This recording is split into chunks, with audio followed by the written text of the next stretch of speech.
Did you see that news clip? Leave a comment below.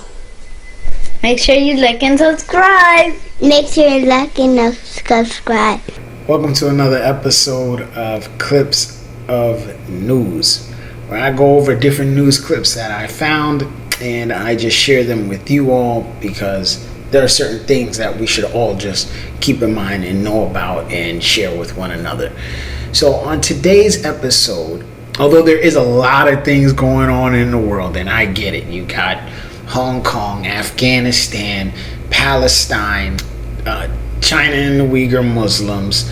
There's a lot. And even here in America, where I live, in America, we got a lot of things going on even here. You're talking about, I was reading a paper, over 2,800 cities in the United States has severe water problems. In other words, the water that's coming out of our pipes and into our showers are filled with poisons that are literally causing cancer in various amounts of people. And you can test your water in your city.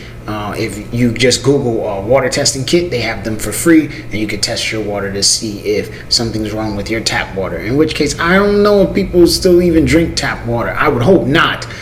There is bottled water, although bottled water is bad for the environment, but you can get a Brita water filter. They have pure water filter. I can't remember, but there's a bunch of different water filters that you can buy to put on your tap. If you want to drink tap water, but I would not suggest it at all. So there's a lot of different things going on in our country. Climate change over in California, you're talking half of the state is on fire.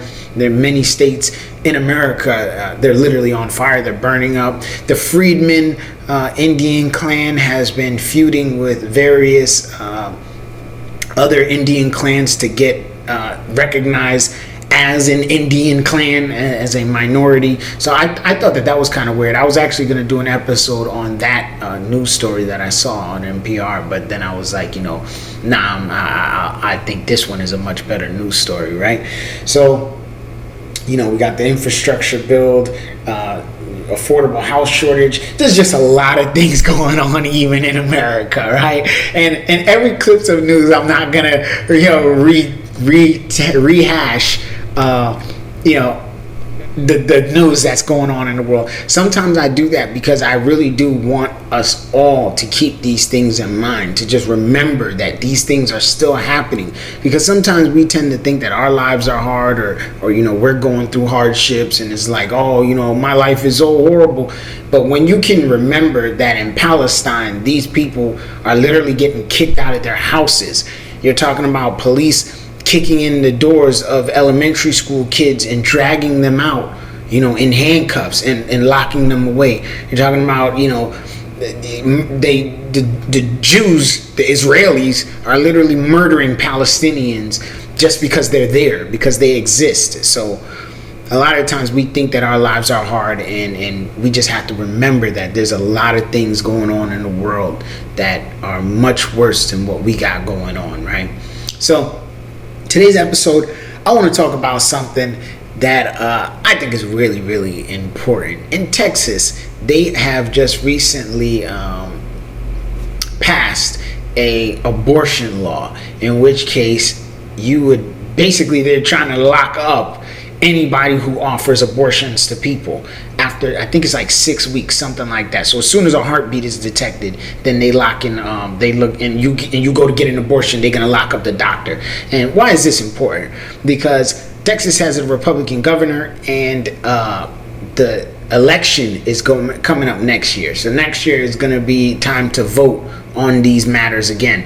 And if you live in Texas, or you live in a state where abortion laws are very restrictive, and you want to fight for the freedom to have an abortion, you need to vote these guys out. You need to vote. You need to make up noise. And why is this thing important, right? I'm not a woman, I'm a man. But this is very important because this affects all of us. right? This affects our entire society. These same people that are fighting, saying, well, abortions are wrong and people should have kids if they get pregnant. These are the same people who don't support sex education in schools, right? So teaching people how to wear condoms, that they should use condoms, that, you know, condoms are some of the best contraceptives. These are the same people who don't support fathers giving up their parental rights and not having to pay child support. So again, she gets pregnant. I don't want to be a father. I tell her, hey, go get an abortion. She decides, well, I'm not getting an abortion. I'm keeping that baby. Okay, I don't want no part of that. So I should be allowed to sign away my rights and not pay for that kid. But then that goes into the next thing. These same people who support no abortions are the same people who don't support social welfare programs for single poverty-stricken parents. So you're talking about a girl who decides that she doesn't want to get an abortion. She's going to keep this baby, even though the dad literally says he don't want no part of that. So she decides to keep it anyways, and now she needs food stamps and cash assistance and Section 8 and housing. And these same people who scream about no abortions are the same people who don't want to pay for that. They don't want our tax money going towards that, but they don't want people being allowed to get abortions. That just never made any sense to me. Condoms should be free. Abortion should be free, because things happen. You're poor. You got nothing to do all day. You're probably going to, finagle the bagel. It's going to go down. It's going to happen. You got nothing to do. You ain't got no job. You're looking to feel good. You can't afford drugs. You can't afford alcohol. What is the only other thing that's going to make you feel good? Some physical pleasure. So these same people, they don't support that, but they don't support any of the things that would help the people to not end up getting pregnant, right? So I just always thought that was just dumb. In which case, I support abortions. Any woman could do anything she wants with her body, just like I could do anything that I want with my money and my body. Okay? What we have to do is, like I said, the election is coming up next year, and we should vote these politicians out. For those who don't know, you can get free condoms at an STD clinic when you go to get tested. I suggest all women bring a condom whenever they are going out for any type of sexual activity. That's just me, because at the end of the day, men can walk away. We can walk away. We can walk away. You know what I mean? Like, we have that ability. A woman does not have that ability. She gets pregnant. She's stuck carrying this baby for 9 months, and then she has to spit the baby out of her body, and then she can walk away. And most likely she's not going to want to walk away, because she literally went through this traumatic body change. Her body is completely different. She's probably going to want to see the fruits of her labor. She's probably going to want to see this thing through. So in which case, pregnancy is everybody's responsibility. Don't get me wrong. Men are responsible just as much as women are responsible. Actually, that's not true. Men are responsible and women are responsible, but women are more responsible, because you literally are the ones who get pregnant. You literally are the ones who carry the baby. It's your health. You can die in childbirth. You can die during pregnancy, which is why I always felt like, guys should, really thank this woman for carrying his baby and support her and take care of her and all that other stuff. But that's a video for a whole nother day. Basically what I'm saying is, as a woman, you should protect yourself. Bring your condoms. Look, make sure he puts on the condom. I don't care if it's doggy style. You turn around and look and see to make sure he got one on. You take your condom out and you make him put it on, because this is going to protect you. This is your safety, your life. This is your life. You want to protect yourself. And if you're living in Texas, well, you probably ain't going to be able to get no abortion. I mean, you still can, but they're going to lock up your doctor if he gives you an abortion. So he's probably not going to want to do it. But here's the news clip. Let's check it out. In just about 48 hours in Texas, the vast majority of abortions will become illegal. Yesterday, a federal appeals court denied emergency motions filed by abortion providers who are trying to block this law after canceling a hearing that was planned for today. NPR's Sarah McCammon has been following this story. Good morning, Sarah. Morning, Ron. What does the Texas law prohibit? So it bans abortion as soon as cardiac activity is detectable. That's around 6 weeks before a lot of people know that they're pregnant. Lots of other states have tried to do this, you may remember, but those laws have been challenged by abortion rights groups and blocked by federal courts again and again. And yet this one is going through. How is this law different? Well, groups who oppose abortion rights have pushed for this Texas law, hoping that it will be harder for federal courts to knock it down.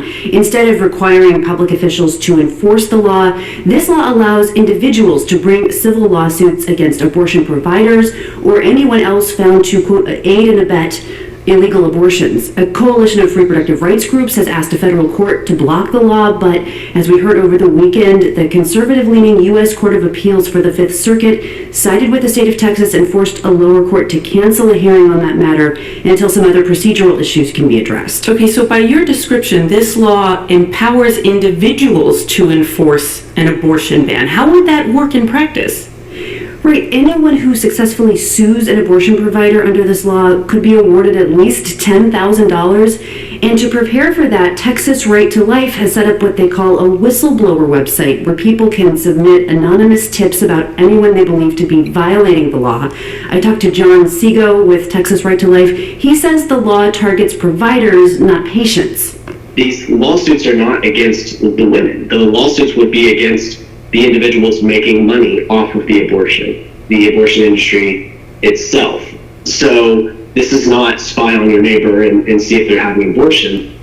Now, in their federal lawsuit challenging this, the Coalition of Abortion Providers and Reproductive Rights Groups says it, quote, places a bounty on people who provide or aid abortions, inviting random strangers to sue them. Yeah, it certainly would be significant for providers.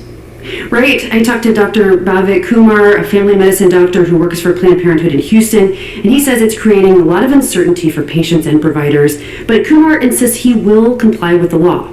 I haven't heard of anybody who plans on not complying with Senate Bill 8 once it goes into effect, and so their website is really meaningless. They have a bounty hunt for something that's not going to happen. He says the ban, though, would mean a lot of conversations with patients about where they can get an abortion outside of Texas. What happens next? Does this continue to move through the courts? Lots of legal maneuvering underway right now. And just to put this all in perspective, Noel, the vast majority, the clear majority of abortions in Texas take place after 6 weeks. So this law would have a major impact if it goes into effect this week. NPR's Sarah McCammon. Thank you, Sarah. Again, you heard it right there. They want to basically allow people to sue a doctor if they find out that doctor gave a girl an abortion. And again, it's already done, right? It's already enacted. But this is why I'm saying that next year when the election comes around, this guy's got to get voted out of power. The governor, the senator, they got to go. They got to get voted out. You got to vote in somebody new, because that will show them that we do not accept this, that this is not an acceptable thing. This is not cool. And the person to vote into power is the person who says, well, I will reverse this law. I will put in the law that abortions are legal and allowed to happen. And if you want to get an abortion, you don't have to drive hours out of the state to go somewhere else to pay for abortion. It's ludicrous. Leave people alone. Let people do whatever they want to do. She want to get an abortion? Let that girl get an abortion. She don't want to get an abortion? That's fine. Let her keep her baby. Hey, more power to you, sister. Ain't no skin off my back. You know what I'm saying? But don't make laws that stop people from doing the things that they want to do that don't affect the rest of us. It doesn't affect the rest of us. So people say, well, what if she kills a baby that could have invented the next light bulb or something like that? Could have invented, the next big thing to save lives, the cure for cancer. Why you don't invent the damn cure for cancer then? Why you so busy worrying about what a baby gonna do 20 years before that baby grow up and get intelligent enough to make the cure for cancer? Why you don't make the damn cure for cancer and leave people the hell alone, man? Come on, man, this don't make no sense. So I'm encouraging everybody who lives in Texas, everybody who lives in a state where abortions are restricted or not allowed. I live in Florida. You can get abortion here. That's why, ain't nothing wrong with that. I support abortions, but if you living in Texas, make up some noise. Make sure you get out and you vote next year. Make sure you tell your friends to vote next year. Make sure you vote that governor out and you vote out the senator. And vote in somebody new, somebody who's going to make laws that are right. And don't forget to vote for the judges, vote for the district attorneys. These are people that are in power, that make laws and do things that affect your life. Vote these people out of power if you don't like what they're doing. With that being said, man, I want to thank you for watching. another episode of Clips and News. Let's all remember, man, we all out here trying to do the same thing. Just be happy and survive. Y'all stay blessed.